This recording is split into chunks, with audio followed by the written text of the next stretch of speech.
మన ప్రభువైన యేసుక్రీస్తు నామంలో మీ అందరికి వందనాలు. దేవుడి స్తోత్రం. మీ అందరికీ దేవుడి మాటలిందాం ఒకసారి జాగ్రత్తగా. దేవుడు ఒకడిని పిలిచాడు, ఒకడు అన్నాడు నీతో వస్తాను అన్నాడు. నీతో వస్తానంటే మనిషి కుమారుడికి తలవాల్చుకుంటాకి స్థలం లేదు, నక్కలకే బొరియలు ఉన్నాయి కానీ అన్నీ మనిషి కుమారుడికి తలవాల్చుకుంటాకి స్థలం లేదన్నాడు అనమాట. అని అంటున్నాడు. మరి ఒకనితో నా వెంట నీ రమ్మని చెప్పాడు. మళ్ళీ ఇంకొకరిని నా వెనకాల రా నువ్వు అని చెప్పాడు అనమాట. ఇతను వస్తాను ఆయనేమో వద్దన్నాడు.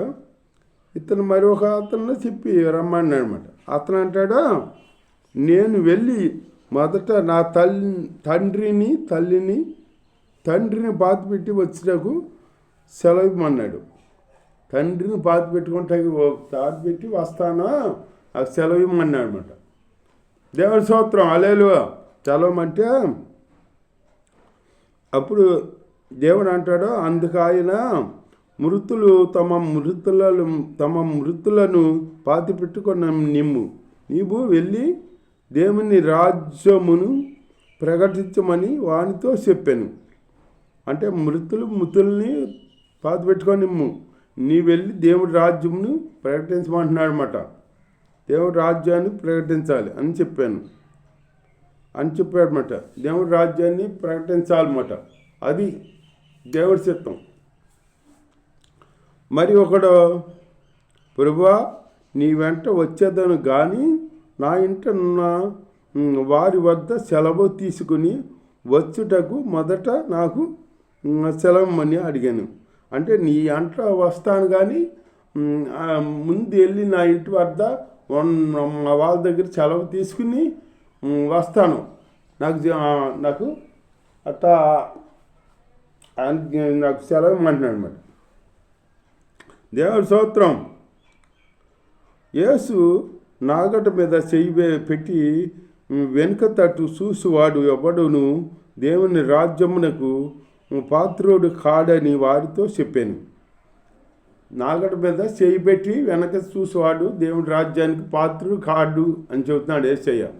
అంటే నాగట ముందు సేవకొచ్చి మళ్ళీ వెనక్కి చూస్తే వాళ్ళకే శ్రమలొత్తి ముందు రాకుండానే ఉండాలి.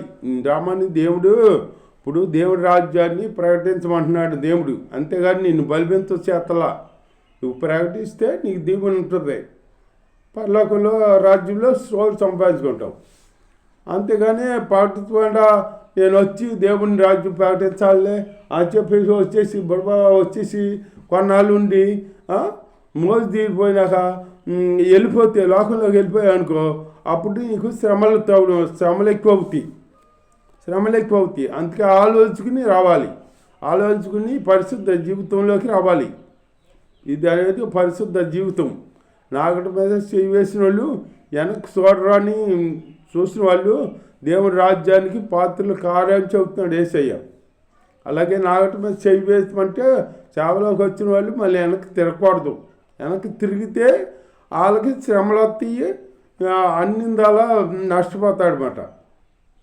దేవుడి స్తోత్రం. హల్లెలూయా. నష్టపోతాడు అన్నమాట. అటు తర్వాత ప్రభు 70 మంది ఇతరులను నియమించి తాను వెళ్ళబోవు ప్రతి ఊరికిని ప్రతి చోటుకిని తనకంటే ముందు ఇద్దరిద్దరిగా పంపాను. ఇద్దరిద్దరుగా పంపాడంట యేసయ్య సేవకే. ఇద్దరిద్దరుగా పంపాడన్నమాట.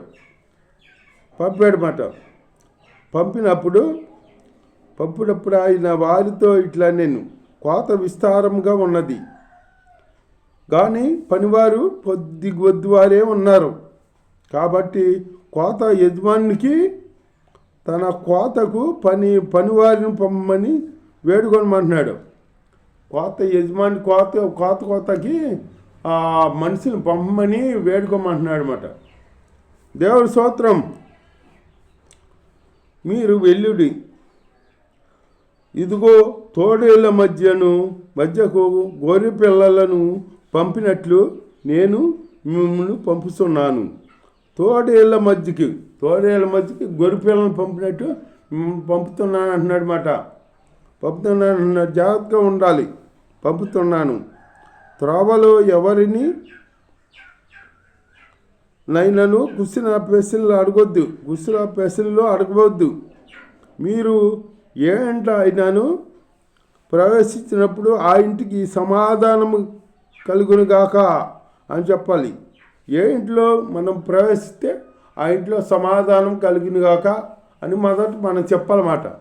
దేవుని స్తోత్రం. మనం సమాధానం మనం జీవించాకి మా సమాధానం ఇతరులను దీవిస్తాకి పుట్టాం. మనం ఉన్నాం దేవుడి బిడ్డలుగా. దేవుడి బిడ్డ అన్నవాడు ఇతరులను దీవించాలి. చెప్పించే మాట వాళ్ళ నోట రాకూడదు. చెప్పించే మాట రాకూడదు. కొందరు చూడు దేవుడు చర్చి వస్తానే ఉంటారు, పక్క వాళ్ళని చెప్పిస్తూ ఉంటాడు. ఒకవేళ సేవకులు కాడ వస్తారా, పక్క వాళ్ళని చెప్పిస్తాడు. నా మాట వినిపోతే మీరు నాశనం అయిపోతారా అంటాడు. నాశనం అయిపోతారా? దేవుడు నాశనం అయిపోవని చెప్పాడా? చెప్పలా. వీళ్ళు సొంత మాటలు చెబుతారు. వాళ్ళ మాటలు వినకూడదు. నా మాట వినిపోతే, నేను అడిగింది ఇవ్వకపోతే, ఓ దైవజండు అంట మందిరం కొన్నారంట సంఘం మీద మందిరం కొట్టే ఈ మందిరం కొని తెలవక అవిశ్వాసులు సేవకుడు పేర పెట్టారంట. సేవకుడు దైవజనుడి పేర పెట్టారంట. పెట్టేటప్పటికి ఆ సేవకుడికి కొన్నాళ్ళు ఉన్నాక అనారోగ్యం వచ్చిందంట. అనారోగ్యం వచ్చేటప్పటికి ఈ సంఘం విశ్వాసులకి అందరికి చెప్పి అలా డబ్బులు ఇమ్మని డబ్బులు పోగేసుకుని పైకి చూపించుకుంటాకి వెళ్ళాడంట. ఊరికి వెళ్ళి చూపించుకొని కొన్నాళ్ళు ఉన్నాక వచ్చాడంట. వచ్చేటప్పటికి వచ్చి మళ్ళీ సంఘాన్ని చెప్పాడంట. కొంచెం నయమే, వాళ్ళు అడిగితే కొంచెం నయమే, బాగానే ఉంది, మరి కొన్నాళ్ళు ఉన్నాక మళ్ళీ రామన్నారు, మళ్ళీ ఏమన్నా డబ్బులు ఇస్తే మీరు వెళ్తానా అని అంటున్నాడంట. డబ్బులు ఇస్తే వెళ్తారు. ఇక అంతేపు డబ్బులు ఇవ్వాలి. అలాగే అట్లాంటి దైవజనులు ఉంటారన్నమాట. డబ్బులు ఇస్తే వెళ్తాను అని అంటే మా దగ్గర ఎక్కడున్నాయి, మేము పని చేసుకునే వాళ్ళం, మా దగ్గర డబ్బులు ఎక్కడున్నాయి పద్దాకా అని. అయినా ఒక సంగతి, మా అమ్మాయికి ప్రాణం బాగోకపోతే నీవు ప్రార్థన చేస్తే తగ్గిందిగా పాస్టర్ గారు, మరి నీకెందుకు తగ్గుతలేదు అని అడిగేటప్పటికి స్తోత్రం, దేవుడి స్తోత్రం, హల్లెలూయా అని అడిగేటప్పటికి వాళ్ళ అబ్బాయి దుర్మార్గులు అన్నాడంట. వాళ్ళ నానేమో ప్రియమని దేవుడు బిడ్డలారా అంటున్నాడు. వాళ్ళ అబ్బాయి ఏమంటున్నాడు? దుర్మార్గులారా అంటున్నాడు. దుర్మార్గులారా, మా నాన్నకు ప్రాణం బాగోపోతే డబ్బులు బట్టి ఇవ్వరా, మీరు ఇవ్వద్దు, ఉండండి, అట్లా ఉండండి, ఈ చర్చి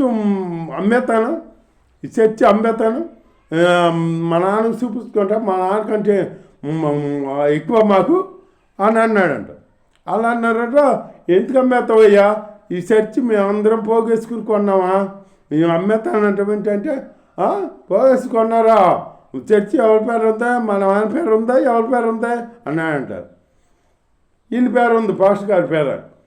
అమ్మేతానని భయపెడితే అమ్మొద్దు చేయొద్దు, కానీ మేమే అట్లాగే బాధపడి మళ్ళీ డబ్బులు పోగేసి ఇస్తాంలే, వెళ్ళి చూపించుకుంటారు అని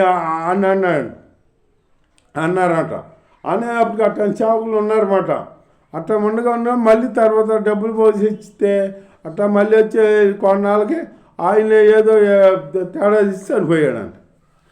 ఆ సేవకుడు చనిపోయాడు. ఆ సేవకుడు ఒకసారి డబ్బులు ఇవ్వకపోతే వీళ్ళు ఆ సంఘంలో ఆ చర్చిలో కొంత స్థలం అమ్మేశాడంట. ఈ సేవకుడు కుమారుడు అమ్మేసి చూపించుకుంటే ఎప్పటికీ బతకలా ఆయన, ఎన్ని చేసినా కానీ బతకలా ఆయన, చనిపోయాడు. చనిపోయేప్పటికి ఇక ఎవరు సేవకులు లేరు, అక్కడ సేవకులు చెప్పేవాళ్ళు లేరు. లేకపోయేప్పటికి ఆ సంఘం ఇక ఏం చేయాలని అంటే ఈ కుర్రాడు ఏం చేశాడు, వాళ్ళ అబ్బాయి సేవకుడు కొడుకు ఉన్నది కదా, ఇంతవరకు అమ్మే వాళ్ళకి అమ్మేశాడు. అమ్మేస్తే వాళ్ళు ఏం చేశారు తెలుసా, వాళ్ళు ఈ పేకాట ఆడతారు కదా, ఆ కబ్బుకి పెట్టారంట అందులో. సేవకులు ఎంత చింత. ఇప్పుడు దేవుడి మందిరం పేకాట ఆడుతుంటే ఎలా ఉంటుంది? దేవుడు యేసయ్య అన్నాడు ఒకసారి, మందిరంలో అపవిత్రమైన వ్యాపారాలు పెట్టి పావురంని గువ్వల్ని వాటిని అమ్ముతున్నారని చెప్పి అమ్ముతున్నారని అవన్నీ సలాసి చేసేసి వాళ్ళని కొట్టాడనమాట. తాళ్ళతో తరుము కొట్టి, నా తండ్రి మందిరం సమస్త జిల్లుకి పార్థ మందిరం అనబడింది, మీరు ఆ మందిరాన్ని దొంగల గృహంగా చేస్తారా, వ్యాపార టిల్లుగా చేస్తారా అని చెప్పి చేసి వాళ్ళని గద్దిచ్చాడనమాట. అట్లాగే ఇక్కడ ఈ మందిరాన్ని వీళ్ళు అమ్మేశాడు. అమ్మేతే వాళ్ళు కప్పు పెట్టుకున్నారు, పేకాట ఆడుతున్నారు అనమాట. ఎంత అవమానం, ఎంత ఇది. దేవుడి మందిరం ఏంటి, పేకాట ఆడటం ఏంటి, ఆ స్థితికి వచ్చింది. అట్లాగే దేవుడి మందిరం కొంటే దేవుడి పేరు మీదే ఉండాలి, ఎవరు మనుషుల పేరు మీద ఉండకూడదు. మనుషుల పేరు మీద ఉంటే ఇది ఇట్లాగే వస్తుంది, నా పేరు మీద ఉంది నేను అమ్ముకుంటాను అంటారు వాళ్ళు. అట్లా అమ్మకూడదు. దేవుడి మందిరమే ఉండాలి. తరతరాలకి అది దేవుడి మందిరమే, అందరికీ దేవుడి మందిరం అనిపిస్తుంది మాట. అందరూ ఆరాధన చేసుకుంటాకి వాళ్ళకి మందిరంగా ఉంటుంది. అది దేవుడి స్తోత్రం. హల్లెలూయా, హల్లెలూయా. సమాధానానికి పాత్రుడు. మనం సమాధానానికి పాత్రులు, కానీ మనం కోపానికి అయ్యి ఉండకూడదు. మనలో మనం సమాధానం ఉండాలి, ఇతరులను దీవించాలి బట. అలాంటి జీవితం కలిగి ఉండాలి. అక్కడ ఉండిన మీ సమాధానము అతని మీద, అంటే సమాధానం అని చెప్పాలి మనం. అక్కడ సమాధానానికి యోగ్యులుంటే ఆ సమాధానం ఆ ఇంటి మీద ఉంటుంది నిలిచి. సమాధానానికి యోగ్యులు లేకపోయారనుకో ఆ సమాధానం మనకు వచ్చేద్ది, మన సమాధానం మనకు వచ్చేదన్నమాట. అట్లాగే మనం సమాధానం కలిగి సమాధానం అని చెప్పాలి, దీవించాలి. దీవించే బిడ్డలుగా మాటకి ఉండాలి. మనం చూపించే బిడ్డలుగా ఉండకూడదు. మన నోట అపవిత్రమైన మాటలు రాకూడదు. మరి మీరు ఏ పట్టణంలోకైనాను ప్రవేశించినప్పుడు మీరు మిమ్మును చేర్చుకుంటే మీ ముందర అందులో నున్న రోగులను, దేవుడి స్తోత్రం, హల్లెలూయా, స్వస్థపరచుడి. అంటే అక్కడ ఉన్న రోగులు స్వస్థపడతామన్నమాట. స్వస్థపరచాలి. మీరు ఏ పట్టణంలోనైనాను ప్రవేశించినప్పుడు మీరు మిమ్మల్ని చేర్చుకొనకపోయిన ఎడల మీరు దాన్ని వీధిలోనికి పోయి మీ పాదములకు అంటిన పట్టణపు ధూళిని కూడా మీ ఎదుటని దులిపేయాలంట. అక్కడ దులపాలంట. ఎవరైతే చేసుకోకుండా ఉంటారో ఆ ఊరి నుంచి వచ్చేటప్పుడు ఆ పాద ధూళి ఆ పట్టణంలో దులిపేసి వచ్చేయాలంట. ఏంటి, రేపొద్దున సాక్ష్యంగా ఉంటుంది అన్నమాట దేవుడికి. ఈ పట్టణం దేవుడికి వ్యతిరేకంగా ఉందని రేపొద్దున సాక్ష్యం మాట. దేవుడి స్తోత్రం, హల్లెలూయా.